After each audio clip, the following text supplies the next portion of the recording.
Salut à tous, ici Loïc Moncani, dirigeant de l'agence Flower et expert WordPress et Elementor depuis 10 ans. Aujourd'hui, dans cette vidéo, je vais vous parler d'optimisation des performances de votre site internet avec Elementor. Et en particulier, je vais vous présenter un outil qu'on utilise à l'agence depuis un moment et je vais vous donner la possibilité de l'obtenir aussi parce qu'on a des licences à partager. Avant de vous partager mon écran et de vous présenter tout ça, je voulais juste vous dire que si vous avez déjà construit un site internet sur WordPress, vous allez voir qu'on a des thèmes et aussi maintenant on a des builders comme Elementor, comme Oxygen, comme Visual Composer. Et si vous avez déjà construit des sites internet avec des builders de ce genre, vous avez pu vous rendre compte que vous perdez énormément en termes de performance. Votre site internet peut devenir plus lent.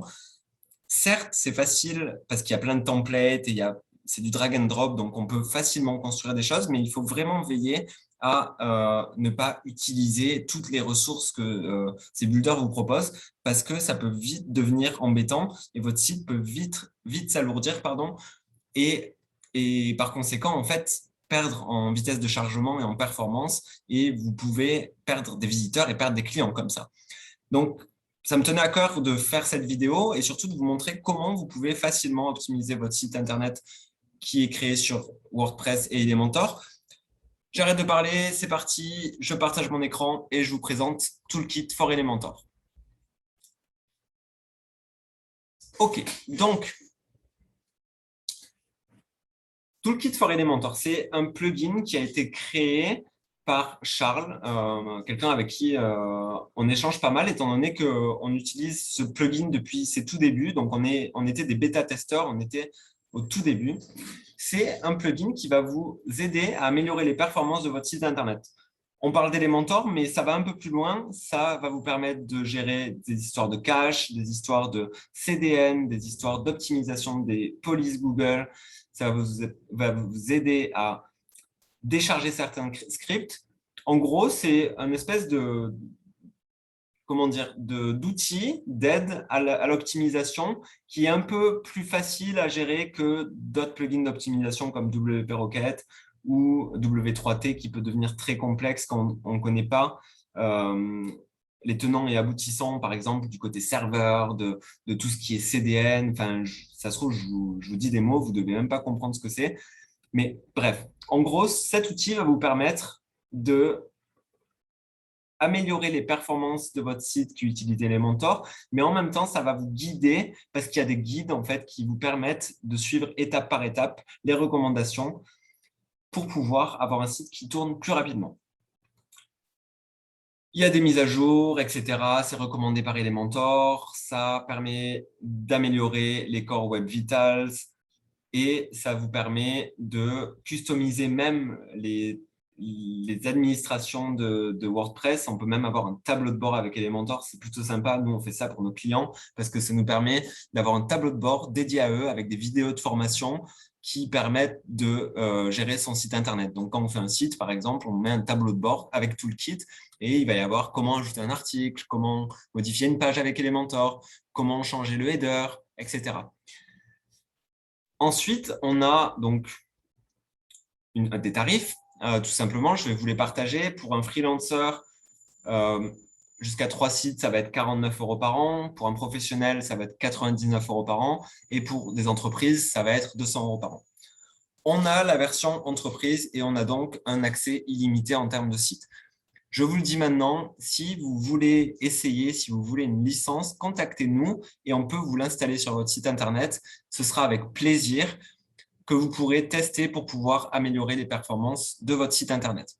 Après, évidemment, si vous voulez qu'on le fasse par nous-mêmes, ce sera dans un autre cadre. Mais en tout cas, si vous voulez, contactez-nous, on vous donne une licence, on vous l'installe et ensuite, vous pouvez bénéficier de Toolkit for Elementor, au moins pour un an. OK, donc on repasse sur l'écran. Et donc, vous allez voir, on peut aller chercher donc les features, je vous en ai déjà parlé. Et ce qui est intéressant, c'est qu'on a une base de connaissances. Donc, en gros, on vous explique carrément comment optimiser et pas à pas, qu'est-ce que vous devez faire sur votre site pour pouvoir obtenir des notes du genre A et des chargements qui sont imbattables. Là, je suis pas connecté, mais en fait, c'est accessible quand les gens sont connectés. On peut avoir tous ces guides disponibles. Passons aux choses sérieuses. Donc, une fois qu'on a installé Elementor Toolkit sur un site Internet, ça ressemble à ça. Là, on est sur le site de développement de l'agence, le site sur lequel on développe, on améliore les différentes pages de notre site Internet. Et donc, je suis allé dans Toolkit, dans les performances, dans les settings du plugin. Et donc, vous allez voir qu'on a tout un tas d'options. On a même un test GTmetrix qui est inclus, donc on n'a plus besoin d'aller sur GTmetrix pour faire nos tests. On peut les faire directement depuis le site Internet. Et puis, ça va nous donner directement les choses qu'on devrait améliorer pour pouvoir avoir un grade A. Et là, vous voyez, on a page speed C, on a loading time 2,69. C'est pas fou, on a 122 requêtes et on a une page qui pèse 3 MO. Donc, c'est pas non plus la folie, ces performances. Et donc là, voilà, on a les recommandations, on nous demande d'optimiser certaines images, on nous demande de faire parsing JavaScript. Tout ça, c'est des trucs qui sont un peu complexes et quand on ne sait pas quoi faire, bah, du coup, c'est un peu compliqué d'améliorer son site Internet ou d'améliorer les performances. Mais du coup, grâce à Toolkit, ça simplifie un petit peu la démarche et ça nous permet de suivre un guide qui est pas à pas, va nous aider à améliorer certaines choses. Ce qu'il faut savoir, c'est que quand on optimise un site WordPress, il y a plusieurs choses à prendre en considération. Premièrement, il faut prendre en considération le fait que quand on charge une page, le navigateur va charger du JavaScript, va charger du HTML, va charger des fichiers CSS et du coup, des fois, ça fait des requêtes serveurs, même tout le temps, ça fait des requêtes serveurs et s'il y en a trop, du coup, ça va mettre plus de temps. Donc, on utilise généralement un système de mise en cache. Ça peut être de la mise en cache sur le navigateur, Google Chrome par exemple, ou ça peut être de la mise en cache sur votre serveur. Et en général, nous, en tout cas à l'agence, on utilise Cloudflare qui nous permet de gérer nos noms de domaine, mais aussi gérer tout ce qui est mise en cache. Et dans Toolkit, d'ailleurs, on vous explique comment configurer Cloudflare pour un site WordPress. Et donc là, si on va sur l'écran de Toolkit, on va pouvoir ensuite avoir Code Cleaner. Donc, on va pouvoir désactiver des fonctionnalités de WordPress parce qu'il faut savoir que WordPress aussi utilise des fonctionnalités des fois que vous en avez pas besoin en fait. Vous avez votre site internet, vous l'avez construit pour certaines choses. Peut-être que par exemple, vous n'avez pas besoin de commentaires. Donc, pourquoi pas les désactiver? Comme ça fera un petit peu de ressources en moins utilisées. Donc, Toolkit va vous permettre, par exemple, de désactiver tout simplement les commentaires sur tout le site, l'API si elle n'est pas utilisée. Si vous n'utilisez pas Gutenberg et que vous avez activé Classic Editor parce que vous préférez l'ancien éditeur de WordPress, vous pouvez carrément désactiver Gutenberg CSS. Donc, comme ça ne le charge plus et ça vous fait économiser du temps de chargement. Vous pouvez désactiver les icônes du tableau de bord, les emojis qui sont utilisés sur tout le site. Ensuite, vous avez un onglet qui permet d'optimiser un petit peu et de nettoyer le code source. Donc, enlever les liens vers l'API WordPress au niveau global, enlever les flux RSS, enlever tout un tas de choses. Et au niveau de la database, donc la base de données, vous avez même la possibilité d'optimiser votre base de données soit en one shot, soit tout simplement dire toutes les semaines, je vais supprimer les révisions de posts, je vais supprimer les commentaires qui sont passés en spam, les transients, etc. Je ne fais pas un cours sur l'optimisation, je ne vais pas tout vous expliquer. Le but, c'est vraiment de vous montrer que optimiser votre site internet, ça peut être facile et qu'il suffit de suivre ces petits guides pour pouvoir y arriver. Sinon, je pense que ça fait le fruit d'une formation, de comprendre un petit peu les tenants et aboutissants d'une vraie performance sur WordPress et une optimisation. Mais ça sera peut-être l'objet d'une autre vidéo si vous le demandez. N'hésitez pas à commenter. Ensuite, on a la mise en cache. Donc, la mise en cache, ça va nous permettre de gérer donc, le cache du site Internet. En gros, pour garder une version en ligne et la précharger. Comme ça vous permet de précharger directement le site internet sans avoir à chaque fois à recharger tous les fichiers. En gros, s'il y a des images qui ne changent pas, s'il y a des fichiers qui ne changent pas, pourquoi les recharger à chaque fois? Autant les sauvegarder dans le navigateur ou dans le serveur et puis les réutiliser une fois qu'on charge le site internet. Le cache, ça se fait à plusieurs niveaux. Ça se fait au niveau de Cloudflare, ça se fait au niveau d'un plugin de performance comme WP Rocket, W3 Total Cache. Ensuite, on a le CDN Support. Donc, comme je vous parlais, ça va permettre de mettre les images sur un serveur et de pouvoir les charger plus rapidement. On a les optimisations CSS. Donc, quand on charge tout un tas de CSS, en l'occurrence sur Elementor, dites-vous que Elementor, si vous connaissez un petit peu, il y a plein de widgets. Chaque widget charge un fichier CSS, un fichier JavaScript et un fichier PHP. Il y en a plus de 70, plus de 100 si vous utilisez des add-ons pour Elementor, sauf que vous ne les utilisez pas tous. Donc, pourquoi charger tout? Ces optimisations-là de CSS, par exemple, vous allez pouvoir minifier carrément tout le CSS et donc, du coup, le fichier global va se rétrécir et va charger plus vite. Pareil pour l'optimisation JavaScript, je vais rentrer un petit peu dans les détails. Là, c'est vraiment important de savoir que le JavaScript, ça prend une énorme place dans le chargement d'un site Internet. Et quand vous utilisez Chrome ou Firefox, par exemple, j'ai des collaborateurs qui me disent « Oui, tous les sites sur lesquels je vais, ils rament, ça va super lentement, je ne comprends pas, mon ordi, il a un problème. » Et en fait, ils ont 135 onglets ouverts dans Chrome. Chrome, c'est un navigateur qui déjà prend beaucoup de ressources, mais beaucoup de JavaScript. Et si vous avez 3 millions d'onglets, mais forcément, ça va mettre du temps à charger vos sites. Donc, c'est vraiment quelque chose sur lequel vous devez faire attention. Le JavaScript, il va falloir soit le minifier, mais ça peut créer des bugs, ou soit il va falloir faire ce qu'on appelle defer ou delay. Delay ou defer, ça va être en gros des moyens de charger les scripts les uns après les autres, mais avec un certain temps. Par exemple, il y a des scripts dont on n'a pas besoin qui chargent en premier lieu, en fait. Ils pourraient très bien charger dans un second temps. Par exemple, là, je vais vous montrer Delay JavaScript. Sur la page d'accueil, nous, on a Stripe. On a la possibilité de faire de l'achat sur notre site Internet. Mais sur notre page d'accueil, les gens ne font pas d'achat. Ce n'est pas sur notre page d'accueil. Donc, pourquoi charger Stripe? Donc, du coup, là, on l'a tout simplement empêché de se charger ou surtout, il se charge plus tard.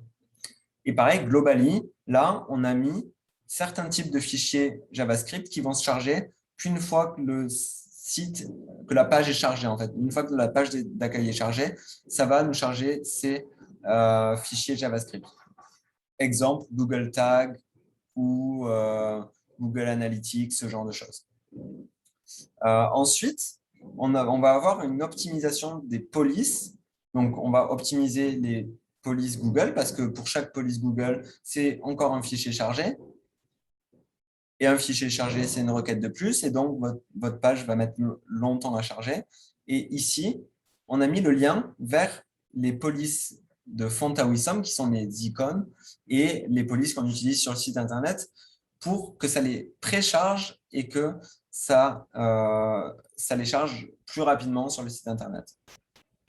Ensuite, on a une partie Head Start qui va nous permettre de checker des adresses de chargement plus rapidement, juste avant que la page se charge. C'est-à-dire que quand on charge un site Internet, généralement, globalement, les personnes chargent le pixel Facebook, le Google Analytics, les pages Speed Insight, les histoires de légalité, les passerelles de paiement.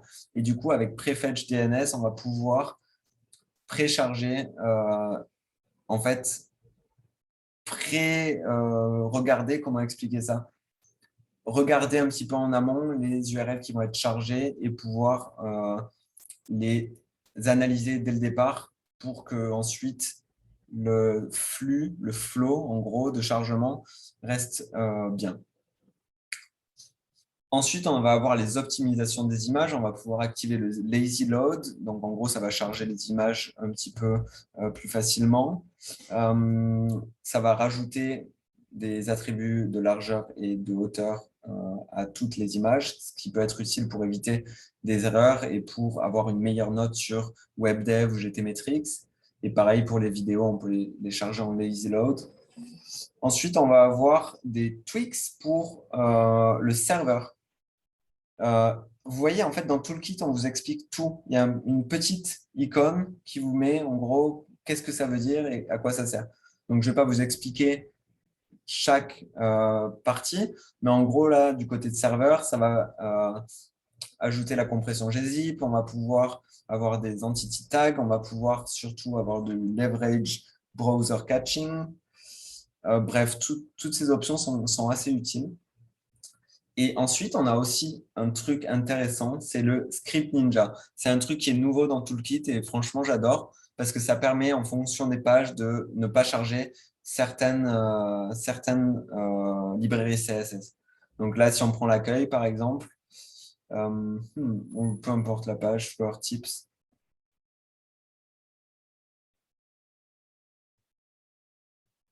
ça va charger en fait tous les scripts qui sont utilisés. Donc, pas là, page d'accueil.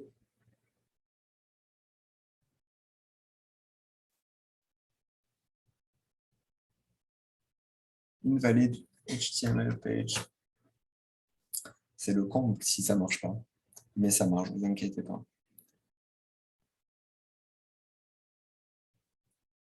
En attendant que ça charge. Ah, c'est bon. C'est revenu.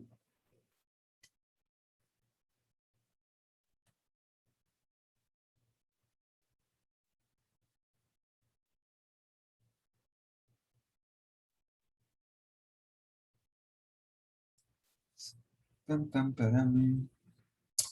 Et ça ne marche pas. Bref, c'est pas grave, ça arrive, mais en tout cas, d'habitude, ça fonctionne. J'aimerais bien vous le montrer. Ah, voilà, ça remarche. En gros, sur chaque page ou article ou peu importe, vous allez pouvoir afficher la liste des scripts qui sont chargés. Depuis les plugins, depuis les thèmes, depuis les tierces parties. Et là, vous allez pouvoir désactiver, même enlever les scripts que vous souhaitez pour que la page charge plus vite. Sur une page d'accueil, il y a énormément de scripts, que ce soit CSS, JavaScript, qui se chargent, mais qui ne sont pas utilisés. Donc là, vous allez pouvoir, par exemple, sur cette page, j'ai le checkout de Stripe, le bouton CSS qui est chargé, alors qu'il n'est pas utilisé. Donc du coup, ce que je vais faire, c'est que je vais le désactiver comme ça. Et sur cette page, ça ne se chargera pas. Et donc, la page se chargera plus vite. C'est plutôt simple à comprendre et facile à faire. Ensuite, je vais continuer mon petit tour. Vous avez la possibilité, c'est un petit truc en plus, de connecter les sites que vous gérez. En gros, si vous êtes une agence, par exemple, si vous avez plusieurs sites, vous avez la possibilité de créer en gros une clé de synchronisation et de connecter les différents sites Internet que vous avez avec Toolkit for Elementor. Pourquoi? Parce que ça va vous permettre de partager les sections, les blocs et les templates que vous utilisez sur Elementor. Et ça, c'est plutôt génial quand vous construisez des sites Internet et que vous voulez partager des templates, des sections, des blocs, etc. C'est plutôt utile. Et ensuite, vous pouvez aussi partager les réglages. On va du côté maintenant du theme manager. Là, vous allez pouvoir, si vous le souhaitez, utiliser un template pour votre dashboard. Je vais voir si j'ai le template ici. Peut-être que oui. Comme ça, je vais vous montrer en live. Non, je ne l'ai pas, mais ce n'est pas grave. Je vais vous montrer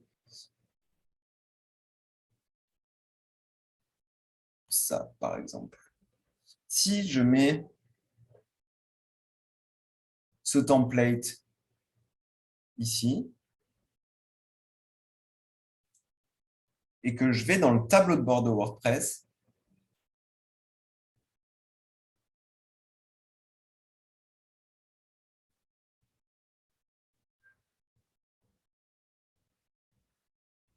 vous allez pouvoir customiser le tableau de bord de votre WordPress. Et ça, c'est plutôt cool parce que ça va vous permettre de faire votre propre tableau de bord, par exemple, ajouter un lien vers quelque part, ajouter des liens vers des vidéos. Nous, c'est ce qu'on fait, par exemple, pour des clients. On met des liens vers des tutoriels vidéo sur comment utiliser leur site.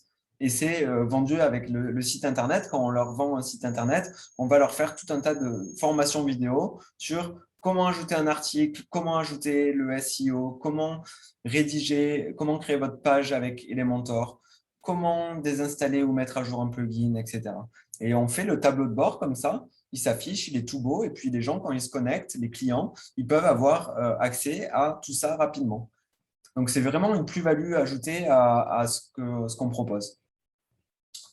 Ensuite, on a aussi la possibilité, si on le souhaite, de mettre à jour la page de login pour mettre son propre logo, etc.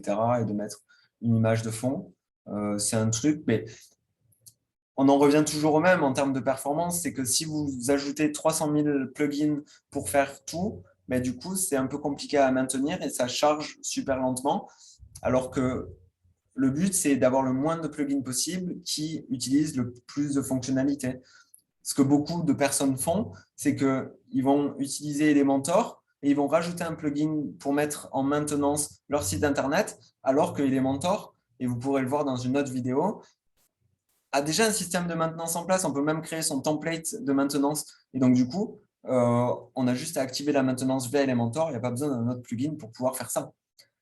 Et donc, Toolkit vous permet de faire un custom tableau de bord, un tableau de bord personnalisé et en utilisant un template Elementor et vous permet de faire une page de login, de connexion qui est customisée. Plutôt cool. Ensuite, on va aller dans la toolbox ici.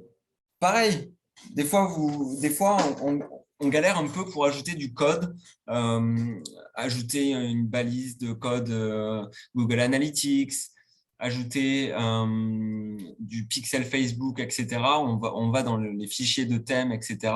Ou encore pire, on ajoute un plugin pour ajouter du code, alors que en fait, les plugins le permettent. Et Toolkit vous permet de pouvoir ajouter ici directement le code dans le header, après le body, dans le footer, et même vous pouvez mettre un petit message dans l'admin, dans le tableau de bord. Par exemple, ici on a Thanks for joining Toolkit for Elementor, et bien on peut très bien le modifier ici et mettre pour tout problème, veuillez nous contacter ou ce genre de choses. Ensuite, on va pouvoir créer un lien utilisateur pour quelqu'un qui a besoin d'accéder en tant qu'administrateur, donc quelqu'un à qui on veut faire quelque chose dans l'administration, mais qu'on n'a pas envie de créer un compte, etc. On va pouvoir créer un lien direct et la personne va pouvoir se connecter. On peut aussi cacher Toolkit si on le souhaite pour les administrateurs ou pour des clients potentiels. Et ensuite, on a des features, une fonctionnalité qui permet de gérer un petit peu plus le cœur de WordPress. Donc là, on va pouvoir désactiver le sitemap généré par défaut par WordPress 5.5. On a la possibilité de désactiver les mises à jour automatiques du corps de WordPress, des plugins et des thèmes. Et on peut modifier les réglages du Heartbeat. Le Heartbeat, en gros, c'est une API de WordPress qui permet de sauvegarder, on va dire, les changements qui sont faits en temps réel pour vous donner l'illusion que ce que vous faites est sauvegardé en temps réel. En gros, l'exemple, c'est si je fais ça, là, ça sauvegarde directement. Et ça prend beaucoup de ressources et donc modifier la fréquence du Heartbeat de WordPress, c'est vraiment utile et ça permet d'améliorer la vitesse de chargement de votre site Internet. Ensuite, on va pouvoir modifier les intervalles de sauvegarde automatique, modifier la limite de révision de poste. Quand on écrit un article, qu'on le modifie une fois, deux fois, trois fois, 1000 fois, ça crée des révisions et du coup, ça alourdit le site. Et on a une autre partie qui devient intéressante ici, qui est beaucoup, voire à peu près toujours oubliée. comme je vous disais au début de la vidéo, c'est que quand on installe Elementor, quand on commence à installer PowerPack pour Elementor ou tous les add-ons, les choses additionnelles pour vous donner des templates, des widgets qui font tout, des trucs magiques avec des animations super belles. C'est trop bien, on est content, mais après, comme je vous disais, on se rend compte que le site est lent. Et avec cet outil de Toolkit, on va pouvoir désactiver les widgets qu'on n'utilise pas. On peut même désactiver les widgets par défaut d'Elementor et ceux du tableau de bord. Et en complément, d'ailleurs, je vous donne un autre plugin, ça s'appelle Widget Detector for Elementor. On va pouvoir voir tous les widgets qu'on n'a pas utilisés. Et vu qu'on ne les a pas utilisés, ça ne sert à rien de les charger. Donc, on va aller, grâce à Widget Detector for Elementor, on va aller regarder ce qui n'est pas utilisé. Donc, tout ça, vous voyez, je ne l'utilise pas. Et pourtant, c'est chargé sur le site. Donc, ça fait pas mal de choses. Alors, là, ce que je vais faire, c'est que je vais regarder accordéon, ce n'est pas utilisé. Je vais retourner dans Toolkit et je vais le désactiver tout simplement. Comme ça ne va pas se charger et je vais gagner du temps de chargement. Une fois que vous avez fait vos réglages Elementor, je vous conseille vraiment de suivre le guide de Toolkit parce que je l'ai suivi moi-même et c'est plutôt facile et j'ai vraiment gagné en performance. C'était vraiment une surprise en fait parce que ça fait 10 ans que je fais des sites internet et j'ai jamais vu ça. Bref, du coup, voilà, j'ai fait un petit peu le tour de ces réglages de Toolkit et une fois que vous avez fait ces réglages, vous allez pouvoir retourner dans Performance Audit et refaire un scan GTmetrix et un petit peu voir comment ça s'est amélioré, comment les performances que vous avez faites, les réglages que vous avez faits, pardon, vous ont permis d'améliorer votre site Internet. J'espère que la vidéo et surtout la découverte de Toolkit for Elementor vous a plu. Si vous avez des questions, n'hésitez pas à les poser en commentaire ou bien à donner vos idées si vous utilisez d'autres choses pour optimiser les performances de WordPress. Je serais vraiment curieux de savoir ce que vous utilisez. Et n'hésitez pas à vous abonner, à nous contacter si vous avez des soucis. Et on se revoit bientôt, je suppose. Merci à vous encore et à bientôt.